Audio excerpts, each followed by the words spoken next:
7 मई 2025 की रात पाकिस्तान अपने घरों में चैन से सो रहा था, लेकिन सुबह 10:05 पे सब कुछ बदल जाता है।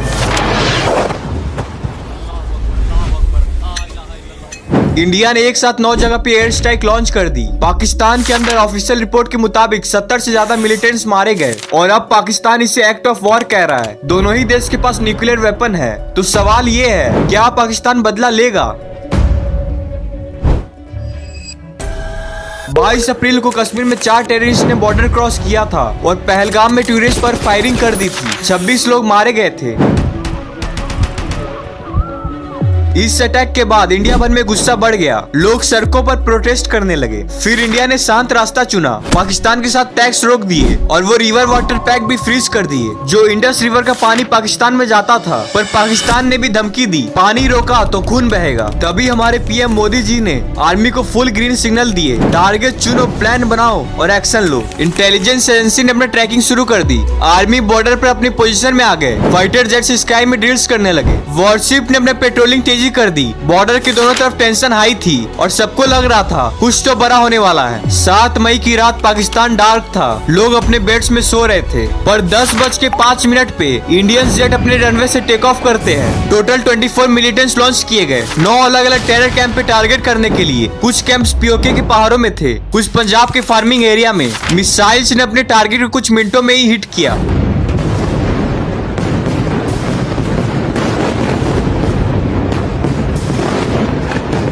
मुजफ्फराबाद में लोगों ने बड़े धमाके सुने। यहाँ मुजफ्फराबाद में हम सोए हुए थे, हमें आवाजें वगैरह आई यहाँ पर। और साकर गांव में फील्ड में आग लग गई। अहमदपुर साकिया के गांव वाले बाहर निकले, जमीन हिल रही थी। इंडियंस लीडर ने कहा, हमने सिर्फ टेरर कैंप पे स्ट्राइक किया है, सिविलियंस पे अटैक नहीं किया। 1:25 PM तक लास्ट मिसाइल अपने टारगेट पे गिर चुकी थी। ऑपरेशन खत्म हुआ। इंडिया के कमांड सेंटर में ऑफिसर ने स्क्रीन पर ये कंफर्मेशन दे दिया, mission successful. Jet safe base पे वापस आ गए थे, पर पाकिस्तान का रिएक्शन तुरंत आया। एयर रेड साइरन्स बजे, सोल्जर्स अपने बंकर्स में चले गए। रेडार डिश घूमने लगी। फैमिलीज पैनिक में आकर के अपने बेसमेंट में चले गए। इंडिया ने कहा 50 से ज्यादा मिलिटेंट्स मारे गए। पाकिस्तान ने इसे वॉर ऑफ एक्ट बोला था और बदले की धमकी भी दी। जो महसूद अजहर, जो पहलगाम अटैक का मास्टरमाइंड था, उसके कैंप पे भी स्ट्राइक की गई। कोटली के पास उसका हाइड आउट टारगेट हुआ। 9 स्पॉट्स पे मिसाइल्स गिरे। पर अजहर स्ट्राइक से कुछ घंटे पहले ही वहाँ से निकल चुका था। उसके 10 फैमिली मेंबर्स मारे गए। पाकिस्तानी और इंडिया ने जंग शुरू कर दी। अभी मेरे बहावलपुर सिटी के अंदर मौलाना मसूद अजहर साहब के जो है मदरसा है, उसके ऊपर 4 मिसाइल दागे गए हैं। 4 मिसाइलों के साथ हमला किया गया है मौलाना मसूद अजहर साहब के मदरसे के ऊपर। ये जी मस्जिद का नूरानी हिस्सा है जी। एक वक्त में यहाँ 1000 के करीब लोग नमाज पढ़ते थे। अल्लाह इनको गारक करे। अजहर जिंदा है या नहीं, कोई कंफर्म नहीं बता सकता, लेकिन लेटेस्ट रिपोर्ट का इंतजार है। ये पहली बार नहीं हुआ। 2016 में भी उरी अटैक के बाद इंडिया ने सर्जिकल स्ट्राइक की थी। 19 सोल्जर्स मारे गए थे। पाकिस्तानी आतंकवादियों ने 3 मिनट में 17 ग्रेनेड फेंके और फिर अंधाधुंध फायरिंग शुरू कर दी। 13 जवान आग में जिंदा जलकर शहीद हो गए। फिर 28 से 29 सितंबर की रात इंडिया ने LOC क्रॉस करके मिलिटेंट्स कैंप को उड़ा दिया था। वर्ल्ड ने तब भी न्यूक्लियर वॉर की डेंजर की वार्निंग दी थी। फिर 2019 में पुलवामा अटैक, सुसाइड बॉम्बर ने 40 CRPF जवानों को शहीद कर दिए। उसके बाद बालाकोट एयर स्ट्राइक में इंडिया ने जैश ए मोहम्मद के कैंप पे बॉम्ब गिराए। पाक के साथ डॉग फाइट में एक MiG-21 गिरा। एक पायलट कैप्चर हुए। अभिनंदन वर्तमान 2 दिन बाद ही वापस आ गए। और अब 2025 इस ऑपरेशन का नाम है ऑपरेशन सिंदूर। सिंदूर जो हिंदू ट्रेडिशन में शादी का एक सिंबल है, लेकिन इस बार पहलगाम अटैक में जो ऑटे वीडियोस बन गई, उनके सिंदूर उनके लॉस का सिंबल बन गया। इंडिया ने ये क्लियर किया, स्ट्राइक सिर्फ टेररिस्ट पे था, सिविलियंस या फिर पाक आर्मी पे नहीं। पर पाकिस्तान ने इसे वॉर एक्ट बोला। इस्लामाबाद में इमरजेंसी मीटिंग हो रही है। उन्होंने याद दिलाया, हम न्यूक्लियर पावर है, मिसाइल्स हमने शोपीस के लिए नहीं बनाया है। टेंशन बढ़ चुकी है। भारत को कहना चाहूंगा कि सिंधु हमारा है और सिंधु हमारा रहेगा। इस दरिया से हमारा पानी बहेगा या उनका खून बहेगा। अरे मैंने देखा वो बड़ा उसकी बुद्धि उसने कहा कि पानी नहीं मिलेगा तो खून बहेगा। तो उसको बोलो यार अपना खून जाके कहीं छलांग मार ले, इसके बाद पानी में नहीं मिलेगा तो कहाँ छलांग भी कहाँ मारेगा। 8 मई की रात पाकिस्तान ने रिटेलिएट किया। ड्रोन्स और मिसाइल श्रीनगर, जम्मू और अमृतसर की तरफ फायर किए। इंडिया के एयर डिफेंस सिस्टम ने सब ड्रोन्स को शूट आउट कर दिए। उनके पार्ट्स अभी तक रिकवर हो रहे हैं। सुबह 5 बजे के करीब एक ड्रोन टाइप आया था और तभी यहाँ पे आग लगी है। हमने तो तभी पता लगा जब आग लगी थी और थोड़ी साउंड आई थी घर के पास। सुते 5 बजे का टाइम है, एकदम जब ब्लास्ट होया तो बाहर निकले तो बाहर आग लगी हुई। अगली ही सुबह इंडिया ने पाकिस्तान के एयर डिफेंस रेडार पे काउंटर अटैक किया। लाहौर के पास एक सिस्टम डिस्ट्रॉय किया गया। जम्मू एंड कश्मीर बॉर्डर पे हैवी सेलिंग हुई। पूंछ और राजौरी में 15 सिविलियंस मारे गए और 43 इंजर्ड। बॉर्डर पे इंडिया की मिलिट्री हाई अलर्ट पे है। जेट्स स्क्रैम्बल कर रहे हैं, तोप्स फ्रंटलाइन में जा रहे हैं। पीएम ने ये साफ कह दिया, शांति चाहते हैं लेकिन छेड़ोगे तो घर में घुस के मारेंगे।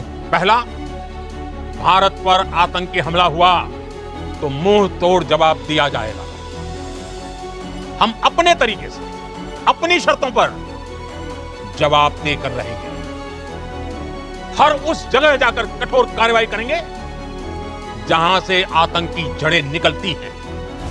पाकिस्तान के लोग ऑलरेडी इन्फ्लेशन और इकोनॉमिक क्राइसिस से परेशान हैं। अब वॉर का डर उनके सर पे है। लोग रात को सायरन सुनने के लिए जगते हैं। आज दोनों ही कंट्री एक डेंजर स्टैंड ऑफ पे है। इंडिया कह रहा है हमने सिर्फ टेररिस्ट पे स्ट्राइक किया और पाकिस्तान कह रहा है बदला लेंगे। और दोनों ही तरफ आम लोग सिर्फ देख रहे हैं ये सोचकर क्या ये क्राइसिस ओपन वॉर बनेगा। और अभी ट्रम्प ने ये ट्वीट किया कि इंडिया और पाकिस्तान केस फायर कर चुका है, यानी कि इंडिया और पाकिस्तान की वॉर अब खत्म हो चुकी है। ट्रम्प के ट्वीट के बाद सीज फायर हो चुका था और उसी दिन ट्वीट के 3 घंटे बाद पाकिस्तान ने अपनी औकात दिखा दी। उन्होंने मात्र 3 घंटे में ही सीज फायर को वायलेट किया और बैक टू बैक मिसाइल्स और ड्रोन्स लॉन्च करने लगे। यानी कि इससे साफ साफ पता चलता है कि आप कुत्ते की तुमको कितना भी सीधा कर लो वो वापस टेढ़ी जरूर हो जाती है। और आज 12 मई है, अभी जस्ट पीएम ने ये वार्निंग दी थी। पहला, भारत पर आतंकी हमला हुआ तो मुंह तोड़ जवाब दिया जाएगा। दूसरा, कोई भी न्यूक्लियर ब्लैकमेल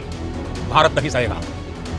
न्यूक्लियर ब्लैकमेल की आड़ में पनप रहे आतंकी ठिकानों पर भारत सटीक और निर्णायक प्रहार करेगा। तीसरा, हम आतंकी सरपरस्त सरकार और आतंक के आकाओं को अलग अलग नहीं देखेंगे। लेकिन उन्होंने फिर से मिसाइल्स लॉन्च करना स्टार्ट कर दिया सांबहा के ऊपर और कुछ मिसाइल्स अमृतसर के ऊपर भी देखी गई है। आज की डेट है 12 तारीख शामी 9 बजे 5 मिनट ऊपर कंटिन्यू फायर डिस्ट्रिक्ट सांबा। यानी कि इनके पास अब रद्दी भर भी शर्म नहीं बची है। अब लगता है कि ये वर्ल्ड वॉर करा ही के रहेंगे। बस मेरा आपसे ये अपील है कि जितने भी लोग बॉर्डर के एरिया में रहते हैं या उसके आसपास भी रहते हैं, आप प्लीज प्रिकॉशन बरते। अपने घर से कम ही बाहर निकले। ब्लैकआउट होते ही अपने घर में रहे कि टेररिस्ट की जान की कीमत कुछ नहीं होती और एक सिविलियन या फिर आम आदमी की जान की कीमत बहुत होती है। दुनिया में मिल जाएंगे आशिक कहीं पर वतन से हंसी सनम नहीं होता। हीरो में सिमट कर सोने से लिपट कर मरते हैं कहीं, पर तिरंगे से खूबसूरत कफन नहीं होता। अगर तुम्हें ये फैक्ट बेस ग्राउंड रिपोर्ट पसंद आई हो तो लाइक और सब्सक्राइब करना ना भूलना और कमेंट्स में जय हिंद जरूर लिखना। तब तक के लिए टेक केयर एंड जय हिंद जय भारत।